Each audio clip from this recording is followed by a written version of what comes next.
The session today is about using AI to critically appraise articles. I do want to make a note that this may go over a little bit longer than 30 minutes. And I understand if anybody needs to leave. It was just really hard to get it all covered and feel that I adequately covered it. So it's going to be a little bit longer than 30 minutes, quite most likely. So I did this in collaboration with Molly Montgomery. So she is the Assistant Director of Medical Education and Access Services at the Ruth Lilly Medical Library for Indiana University School of Medicine. And I am Katie Hoskins, the Health Science Librarian at Touro University, Nevada. Sorry, I was just having a moment there thinking about Nevada, Nevada. There's different ways to pronounce it. So neither of us really, we don't have an AI specific role, but it is something that, like many of you, we are exploring. And for me, I can speak to Touro University has made AI a priority and wants everybody to be exploring how to ethically and responsibly use it. So what are our goals for today? Well, we have two main objectives. The first is how to use AI as a critical appraisal tool and not a substitute.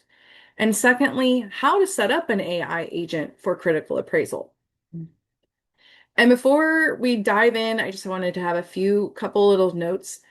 I am doing this presentation with the assumption that you have some familiarity with AI, which I would imagine that many of us do. It might be a little bit harder to follow if you don't have some basic understanding of those things. Another thing is that how I or Molly personally use AI is not always the same as how we are going to teach students to use it. So in terms like of this critical appraisal agent that we've created, students might need to use it a little bit differently because they're pressed more for time perhaps than we are in some ways or other things. So that's where I'm going at. It's not necessarily the same as how we would teach it. I'm sure that we are all very mindful of copyright, but it does need to be said that we do need to think about that when we are asking these tools to appraise PDFs or other materials that are licensed. And that is partially why Molly and I both use institutionally licensed versions of Gemini to try and be mindful of those copyright issues. But just as a caveat, not a lawyer, not legal advice. So before we get into it, I just have one more thing, which is I kind of want to know your general feelings about how do you feel about using generative AI for critical appraisal? And I'd appreciate, yeah, Kyle, if you could put the link in, which I think you just did. Perfect. So if you could just go ahead and share that, that would be helpful.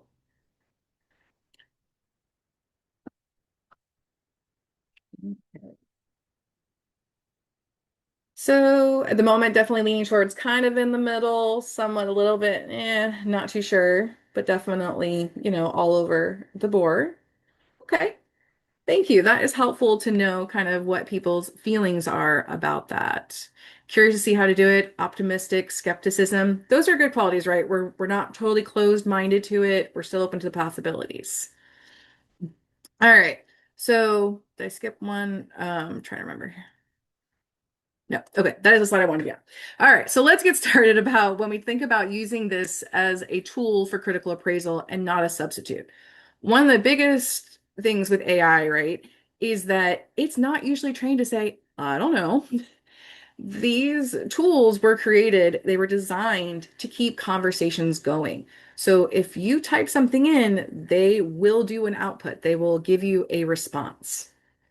So some other issues with these is that an LLM, a large language model like ChatGPT and so forth, isn't aware of the limits of its knowledge. So if it doesn't know the right answer, it's going to generate something that looks plausible based on those patterns that it learned from the training. So developers have tried adding some rules, like if you're unsure, just say you don't know. But these are not really long-term solutions at this time because the model still might follow pre-existing instructions that it learned. If it, for example, it might think that still needs to give you an answer in some way. So my point being is we can do that. We can tell it to tell us, I don't know, but it may not always work. Another challenge with using these tools is that they are not trained to correct themselves, to backtrack in mid-thought. Like once it starts, it just keeps going. So there is definitely some things that we can do on our end to take that into account. Another concern with using generative AI tools is the impacts of this on humanity. And this has long been a concern, actually, for millennia in different forms. And that's not to be dismissive of our concerns about AI, but to provide some context. Because about 5,000 years ago, Socrates was very worried about writing things down and that it was going to weaken our memories and diminish our understanding of things because we were relying on this external tool. We've seen these debates come up with all kinds of educational technology, like calculators. There's things about GPS and these changes. So again, longstanding concerns, and really some of what it extends from, where it comes from, is how does this impact our thinking and our brains? So one of the big conversations about this is with AI in particular is the concept of cognitive offloading. And this is when we outsource mental work for our brains to an external resource like AI. Again, it could be a calculator or GPS as well. And so that's a concern because if we then become so reliant on this other tool to do our thinking for us, are we still capable of doing it ourselves? And critically appraising literature, as we know, is very resource intensive if you're newer to it in particular. It requires a lot of mental effort as well as making connection to different pieces of knowledge that you have stored away in your brain. So, a couple of where I'm going in some ways with this is a couple years ago, I saw this presentation by Dr. Barbara Oakley, and she does a fantastic job of explaining how we learn things in our brain. And on the image, we have all of these neurons that are connected. And as we practice, as we do something repeatedly, those connections between those neurons get stronger. And it's going to really help with that memory and being able to rely on it. And why this matters in part is because some early preliminary research is showing that the more we rely on external supports like AI, that has been found to have less brain interconnectivity. So there can be less or strong, weaker, I should say, relationships in our brain that have to do with those long-term connections and learning. So this leads us to, is cognitive offloading always detrimental, or can it be beneficial too? And there are some perceived uses that it can be beneficial, like when we use AI to manage extraneous cognitive load, like checking grammar when you're essay writing, because then then your brain can just focus on the task of really writing it in thoughts and organizing. The detrimental offloading or outsourcing is when we bypass all that intrinsic work and we're telling the AI, write the essay for me, write the article, and so that's more where it's become a substitute versus a tool. And there were some interesting things that I was reading about this, that cognitive offloading is not a passive process and that it's an active choice. So that's an interesting thought to process with that one. So let's talk now about some strategies that we can use for when we want to use generative AI for critical appraisal, knowing that these are some challenges. So in particular, for that challenge of the LLM fabricating information, oftentimes called hallucinations, one of those strategies that we can use is to include explicit instructions to say, I don't know when unsure. Just to remember, it may not always work. Another thing that we can do is to direct the generative AI tool to include a location, like a page number, to where it found the information in the text. So some other strategies that can address the detrimental cognitive offloading would be, one, create your own generative AI agent, not just relying on one created. Because I did come across some that people have created, but part of the reason I didn't include those, I didn't want to use those, is that copyright again. But this also makes sure that you can really give it very specific instructions.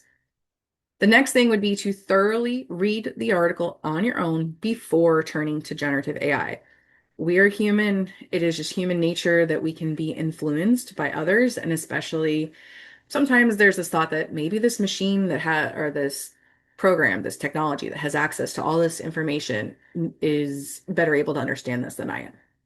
So definitely read that article first. Another strategy that you can do is to consider appraising one domain at a time. Like, for example, focusing only on the methods or only on the results rather than telling it to give you the complete evaluation at once. The final strategy that I'm going to delve into here a little bit more is to engage in metacognitive reflection before, during, and after using AI. So, this is also just as a caveat before we get into this is that one of those articles that I was reading was more a report on generative AI, and they were talking about this stuff with the metacognitive reflection is that there is a very distinct difference for novice learners and more learners that are, I could say, I don't want to say experts, but that have a stronger knowledge base.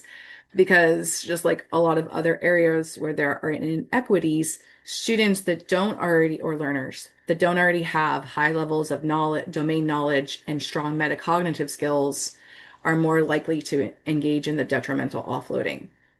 And they may not have those skills to know how to do this reflection. So then just keep in mind if you end up teaching some of this stuff for different learners. So here are some things that you could ask yourself before using the generative AI tool for critical appraisal. Starting with, what do you think about the study's validity? What are your impressions of it before you even get into this article or using the tool? The next would be to consider what questions do you already have about the methods, results, or conclusions? And I'm sure we will all have questions sometimes when we're reading those different articles. And the final one is that what aspects of this article do I feel least confident evaluating on my own? For me personally, that is usually the statistics portion and the results, all that math kind of stuff. And that's where I would want the most support. While you are using the generative AI tool for critical appraisal, here are some other things that you can think about. Which parts of the AI's response align with my own assessment and which parts don't? At least for me, I feel like when I'm reading the response, I'm kind of mentally cataloging those things as I go through, but definitely that's a useful thing to do. Where did the AI repeat what the author said or make claims without pointing to specific article details? Because yes, it's good that they can point to where they got the information from, but I don't want just something to be repeated. I want to be able to understand things better. Did the AI overgeneralize without qualifiers? How many times have we seen things like strong evidence and robust methods? All those lovely terms to describe things, that overly positive language. The next would be to consider what assumptions might the AI be making about study design, population, or outcomes. Most of us are pretty aware these days about the biases that are baked into different LLMs and other AI systems, and those can have a very big impact on those different types of questions and assumptions that it might make.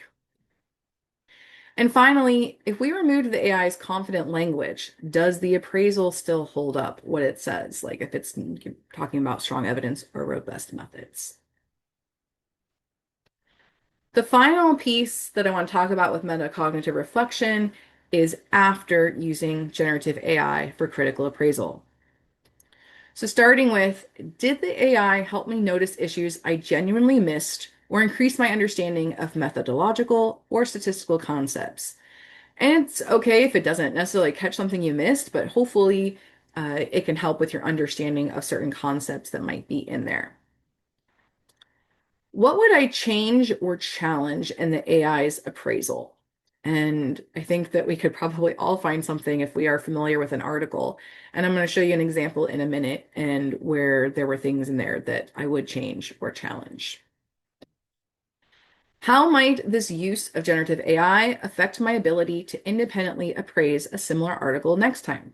This goes back to wanting to use it as a tool and not a substitute. And like many different tools, or anytime we're learning something new, we might have a lot of support initially, and then it kind of pulls back over time as we become more skilled. So hopefully that is something that you would be able to observe is becoming more confident and capable in your ability to critically appraise an article. The last thing is that if you were teaching whatever article it was, what would you emphasize to your learners versus what AI emphasized? What else would you perhaps teach them? So just some things to consider as you use generative AI for critical appraisal. So that covers the portion I want to talk about using it as a tool and not a substitute. Before we shift into the part about setting up your own AI agent for critical appraisal, I would like to know if any of you have ever created your own agent for any purpose, personal, professional, whatever. I'm just kind of curious.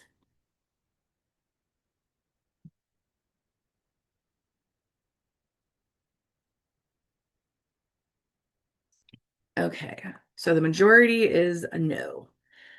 That's okay. It's not something I do on a regular basis myself, but it's helpful to know kind of where everybody is, what your experiences are.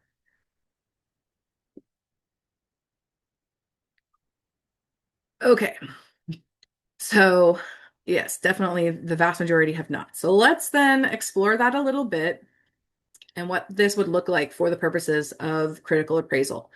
I do have a note here. The text of the following example we're going to make available at the end of the presentation. So please don't worry about trying to get the text down if you want to be able to try to reuse it later. Okay. So there are four parts to setting up a critical appraisal agent, and parts is in what you need to, the instructions you need to give it. So the first is the persona. This is where you're going to tell the gem. The gem is for Gemini, so that's the one I'm using for all of my examples here. What role to play and how to respond. Next is the task. What do you want the Gemini gem to be able to do or create when you give it information? The third component is context, providing as much background information as possible. This is such a crucial piece. It really sets the stage for everything that it can do, that you want it to be able to do. And then the final component is the format, being really specific and specifying the desired structure for what you want it to give you in response. So let's delve a little bit deeper into these different pieces. So I said the first is the persona. So who is this that you want this gem to be? So in this case, Molly and I went with an expert academic clinician and methodologist specialized in evidence-based medicine slash evidence-based practice.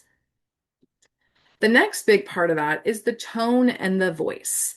And this is something that's really going to depend on your personal preferences. What do you like?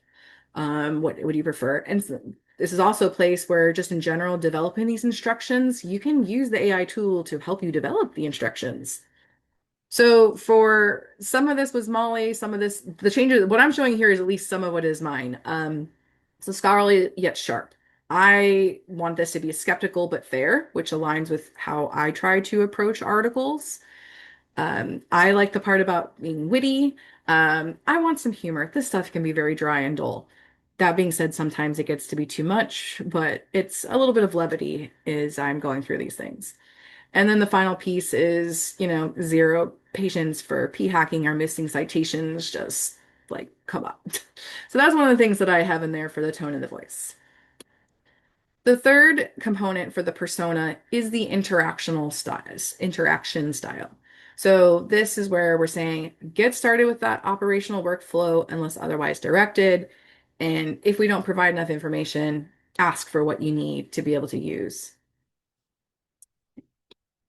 The second piece, which is really short and sweet, is the task. So the mission, should it choose to accept it, but it really doesn't have any choice, is to help users critically appraise medical literature using the highest standards of structural integrity. You should never fabricate information, but state that the information could not be found. Then we move on to the context, and this is the most lengthy part of the instructions. And so we start with the core methodology. So we used the CASP framework and checklist, the Critical Appraisal Skills Program. You could certainly use JBI's checklist, whichever ones you prefer. You could change this up, but these are all freely available. And for the CASP framework, they have a three-step approach. Is the study valid? What are the results? And will the results help locally? So those are the three key questions. So then the second part of the context is that operational workflow. And so when a user provides a paper, abstract, or DOI, follow this sequence, which would be first to identify the study design so that it can then select the appropriate CASP checklist to go through those different questions. Then we get into, hey, let's start actually appraising this. And this is where we're going to say, address those first two, because that really has to do with the methodology and the validity of those results. Because if it doesn't do so well on those, we're telling it to explain why the study's foundation is weak before continuing. Continuing on with that deep dive appraisal, telling it to look at recruitment for selection bias, looking at the blinding and the measurement of those objectives. If they were observational studies, was there confounding, and looking at the precision and saying, don't just look at the p-values, you need to evaluate the confidence intervals, because if they're too wide, the results may be clinically useless despite being statistically significant. So those are some nuances that might be harder to grasp that we're trying to train the AI to look for. The third phase is the clinical synthesis, the so what. So telling it to, whenever possible, calculate or report the number needed to treat and number needed to harm, as well as looking at the applicability beyond, like, are those study findings generalizable to a wider audience or not? The final piece to setting up your GEM or your other generative AI agent on another platform is the format. So with the communication style and rules, that this section I'm saying, hey, at the end of your appraisal, show me this CASP scorecard. And so for each criteria, I want you to tell me if it was met, not met, or unclear, and then to also specify the location in the text where the information was found. So I'm really trying to check it from making up information, as well as making this kind of tie it all together. Like, it's going to have the long explanation, but what's the summary there at the end? Just some additional things. This was a really neat thing that Molly had created, the educational sidebars. So if like a complex statistical term appears, like heterogeneity or hazard ratio, to provide a brief 1 to 2 sentence mentor note explaining it at an 8th grade reading level. LaTeX formatting for mathematical expressions, just some formatting to make it readable. And then ending with the constraint checklist. So this first part is something that I added. If the study is a type of evidence synthesis, to check for the components listed in the Prisma S checklist. As it is written, it did not end up working out well, but I'll elaborate on that a little bit later. And always check the conflict of interest and funding sections to identify potential industry bias. There is also some wording that I might adjust based on how this one example went. And so just like research being an iterative process, so is creating one of these agents, is you try it out and then you fine tune it based on the results that you get. So let's take a look and see what this looks like when I tested it out.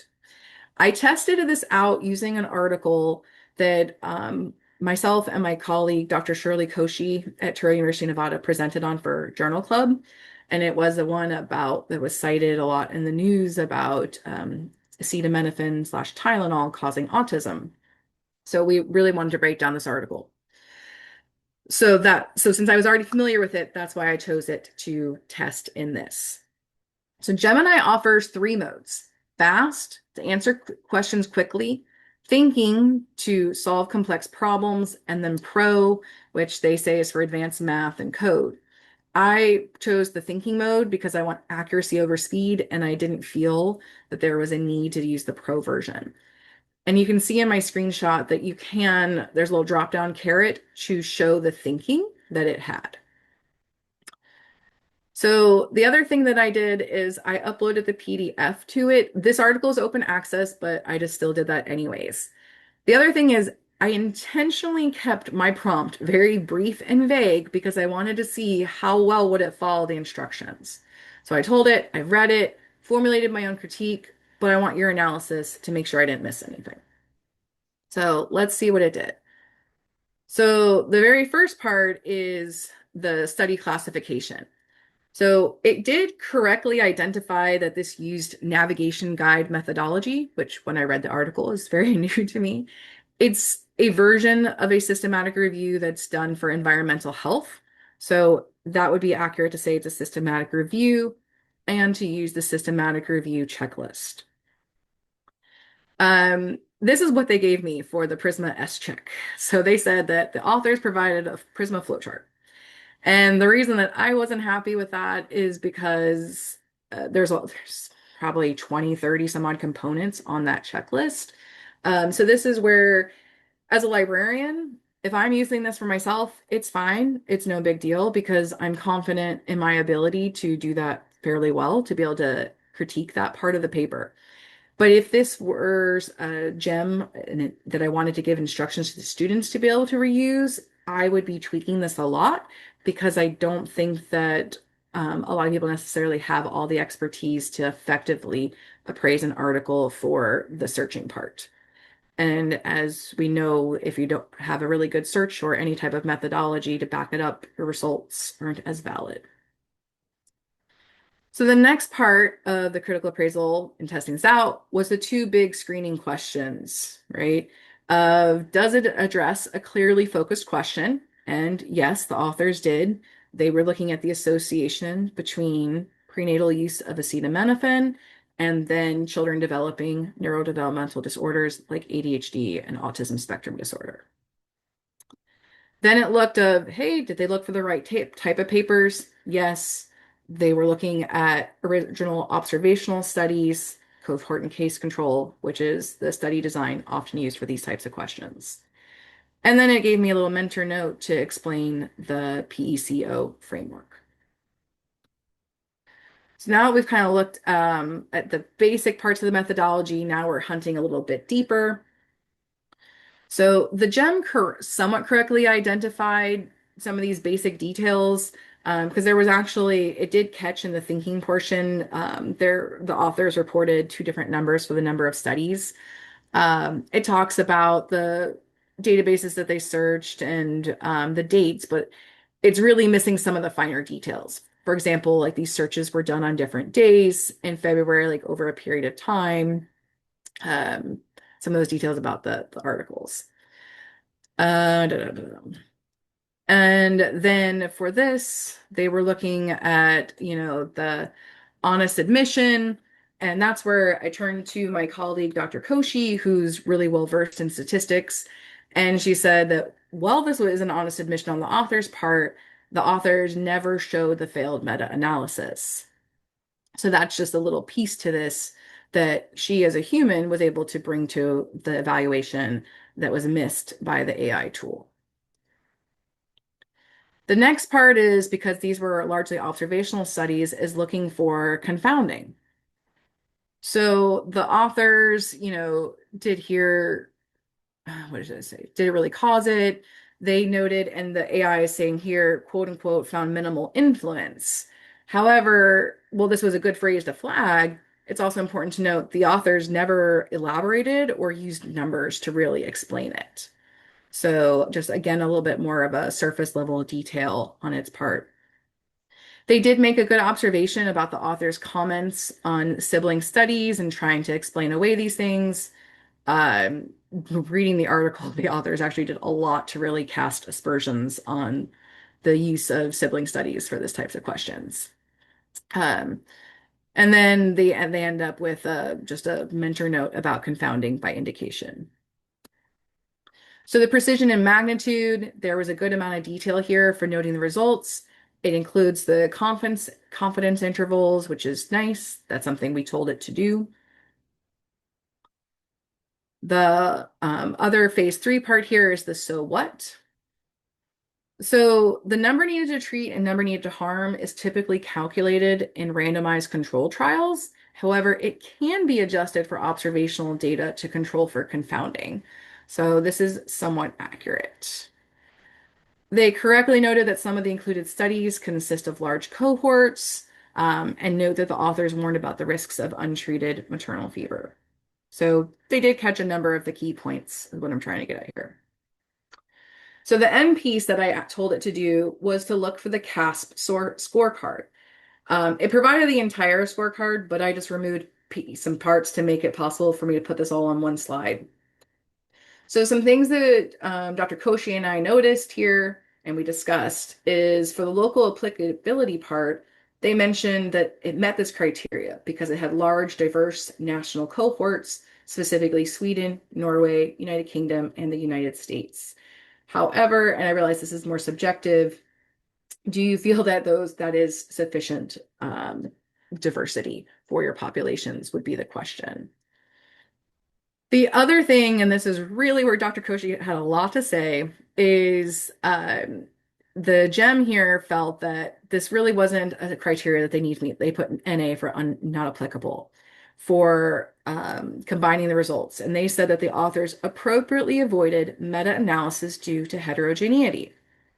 So what Dr. Koshi was telling me is that the authors could have done this. They could have done a meta-analysis, shown the results of their heterogeneity calculations, could have created multiple forest plots for the different outcomes. That is not uncommon.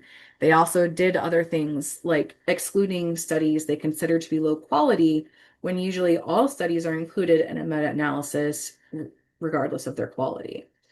So I'm going to come back to this one because to me, this really raised a big question of, okay, if I don't have the statistical knowledge that you do, Dr. Koshi, how am I going to know what this AI is telling me if it's wrong or not? So we're going to come back to that in a minute. I just wanted to wrap up with this last piece for its appraisal, where it talked about the conflict of interest and funding, like I asked it to.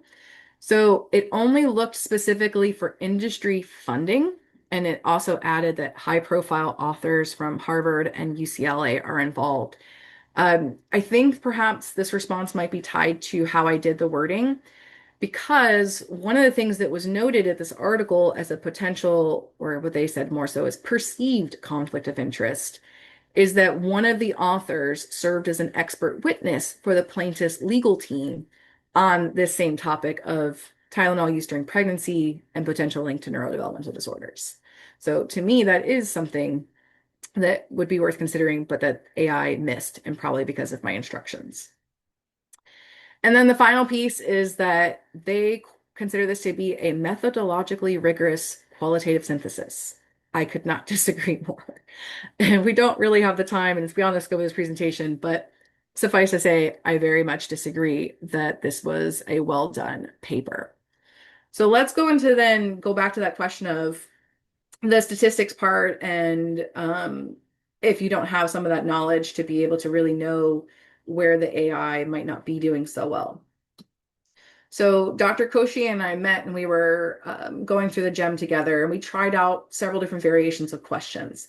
But the one that ended up having the most accurate response, according to Dr. Koshi, was asking for the counter argument.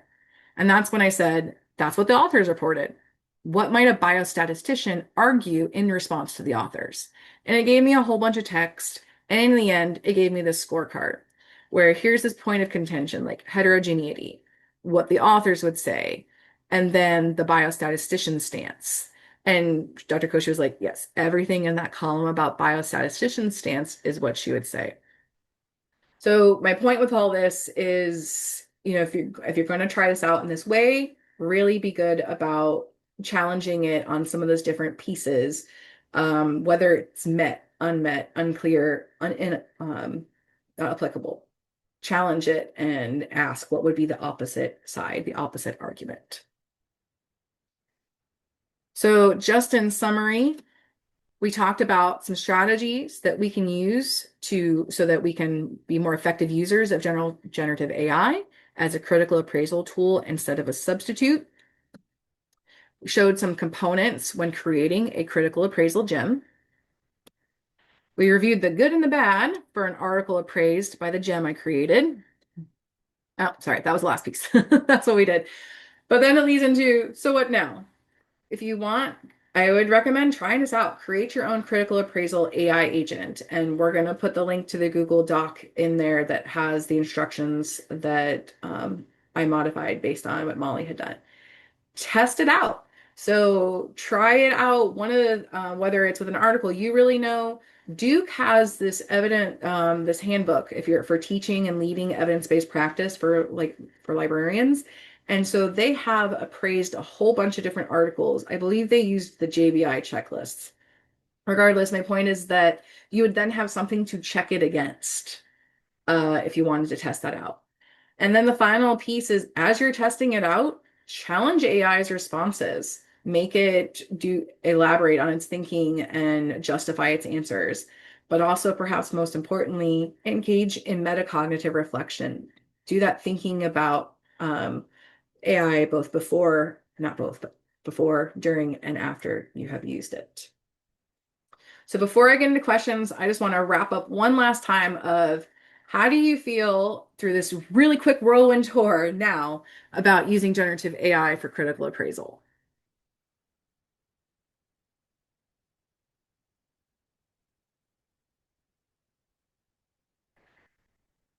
Mm.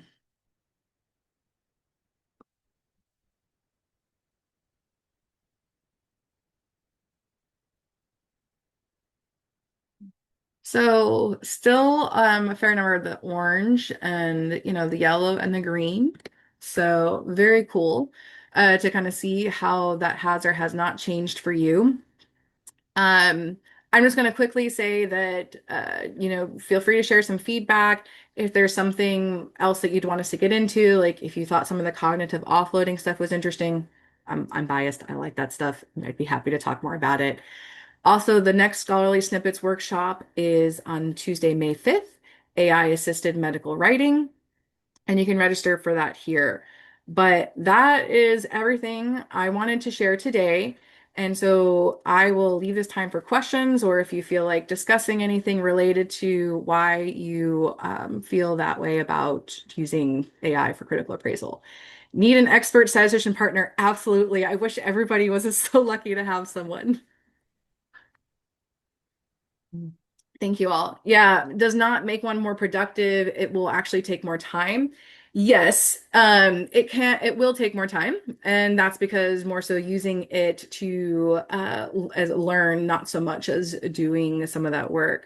You were more optimistic before you saw in action. Haha, that's interesting. So thank you for letting me go over because I did think that that would be interesting, right? Is to see how did this look in actuality. Um, yeah, so I will open it up if anybody has the questions or wants to talk about it. That was really fascinating, Katie. Thank you so much. And yeah, if anyone else has questions, you can speak up or you can put your questions in the chat.